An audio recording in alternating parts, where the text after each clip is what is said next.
So this video is about the multiple choice section on the AP US History exam. And now I know you're thinking, whoa, Kim, this is a multiple choice section. How much help could we possibly need with this? Either you know the answer or you don't. Au contraire, mon ami. Thankfully, the multiple choice section on this exam is not just a laundry list of facts that you know or you don't know or you just leave blank. What's really great about the way that these questions are designed is that they really reward you for having intuition about what's going on in any time period in American history. So you might not necessarily need to know a pop quiz of facts about slavery in the 19th century, but if you have a general idea of who the major players are, what the major ideas are, then you'll actually prosper in this section more than you might think. So let's take a look at these quotes over here. Now, each of the questions on the multiple choice portion of the exam will relate back to a series of quotes like this, or maybe a chart or a political cartoon. The good news is that they're not just independent of each other, they're always going to relate back to that chart, that graph, that political cartoon.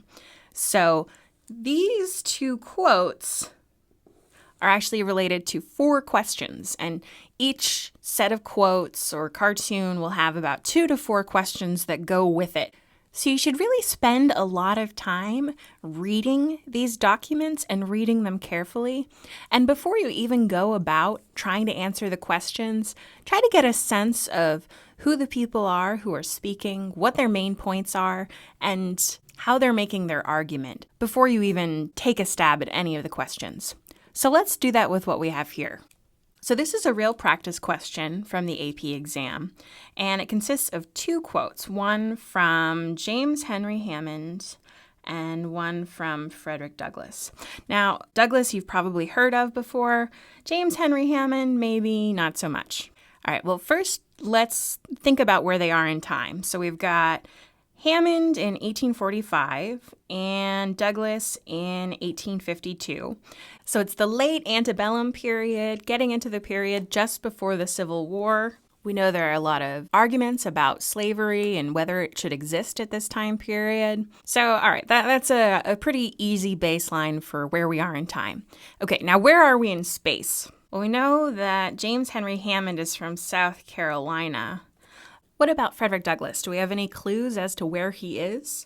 Well, there's nothing listed here, but let's move into who these people actually are. So we've got Frederick Douglass, and he's a pretty key figure in American history. So Frederick Douglass, we know, was a former enslaved person who escaped, and he was very active in the abolitionist movement. And the abolitionists were the group of mostly northern intellectuals who believed that slavery should be ended right this minute everywhere in the United States, if not the world. So this is probably a pretty good clue that we're looking at someone from the North. What about James Henry Hammond? Have you heard of him before? Probably not, but we do know some things about him. We know that he's in South Carolina, so southern part of the country. And we know that he is a governor. So we can reasonably assume that he's pretty elite. We can be pretty certain, since this is before the Civil War, that he's white. So you see that I'm making some assumptions about who James Henry Hammond is here. I think he's probably a wealthy person. I think he's probably white.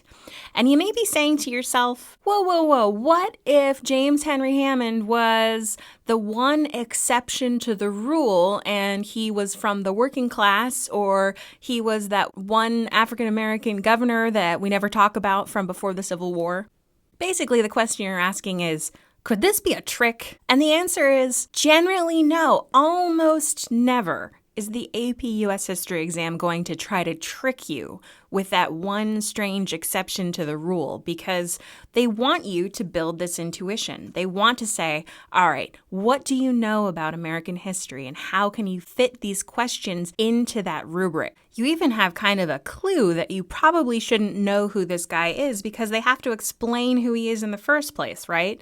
They have to say this was a governor of South Carolina, whereas Frederick Douglass, you can be pretty sure that you've heard of him and you know what he was about. So trust your instincts here because people are going to be more or less who they seem in these circumstances.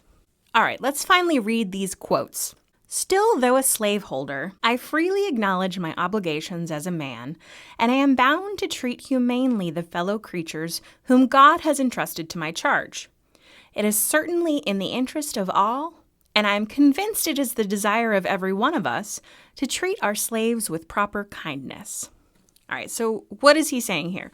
First, he's saying he himself is a slaveholder, so we've got a good idea of who he is. He's a wealthy white person who owns slaves in the South. So we can guess that he's probably pro-slavery. What else is he saying? He's saying that slaveholders should treat enslaved people with kindness. All right, he says that he's convinced it's the desire of every one of us. Well, this doesn't quite seem to jive with what we know about slavery in the South. It's a cruel and terrible institution. So it sounds like Hammond might be making kind of an excuse for slavery. Or at least say maybe slavery is not so bad.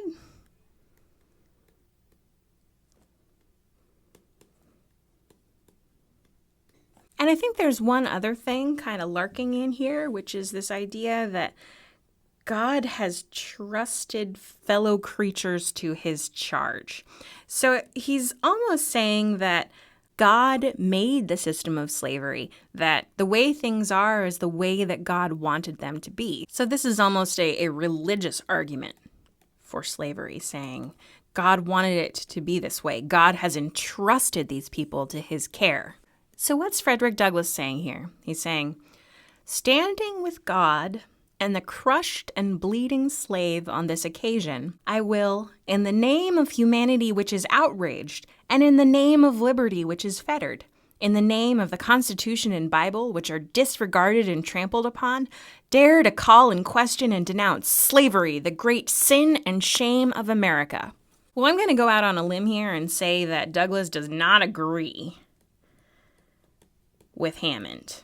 So I think these two quotes are pretty much diametrically opposed. So where Hammond says that God entrusted enslaved people to his care, Douglass is saying he's standing with God and the crushed Bible to say that slavery is condemned by Christianity.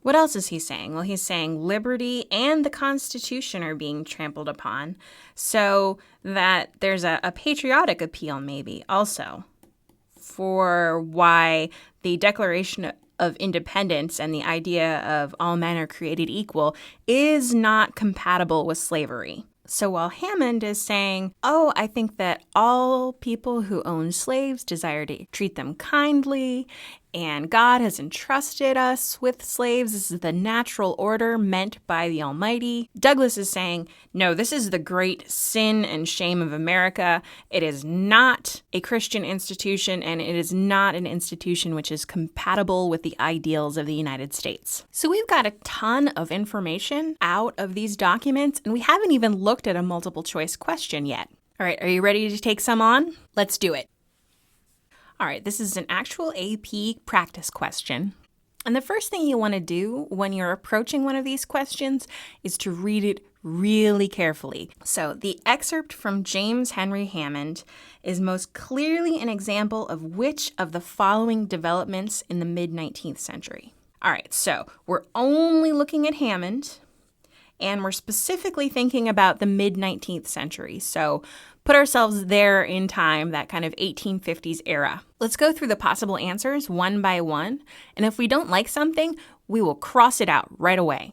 All right, option A, the decline of slavery in southern states as a result of gradual emancipation laws. All right, so it says that slavery was declining as a result of gradual emancipation laws. Well, I don't think that can be true, right? Because if anything, slavery is getting stronger before the Civil War. I don't remember any gradual emancipation laws in the South. So let's get rid of that. All right, option B, the increasingly restrictive nature of slavery in the South enforced by stronger slave codes. Well, there certainly were more slave codes in the 1850s, and they were pretty restrictive, but is that what the excerpt is talking about? Now, he's talking about kindness and that slave owners should treat their slaves kindly. So that's probably not the right one, but let's leave it on the table for now, just in case there's not a better answer. The expanding use of moral arguments by Northern anti-slavery activists. Well, Hammond is a Southerner, so I'm gonna go with no. All right, option D. The growing tendency among Southern slaveholders to justify slavery as a positive good. Yeah, I think that's actually the best option, right? Because he's saying God intended this, we're trying to treat them with kindness. So it's a very pro-slavery argument made on the grounds that slavery is a good institution. Now, it's worth noting that one of these options, option B, what it says is true, but it's not a clear example of what Hammond is saying in the excerpt. So make sure that you're answering the question that you're actually being asked, not just looking for what could be factually true among the answers. All right, I think this is enough for this video, but stay tuned to the next video and we'll do a few more examples.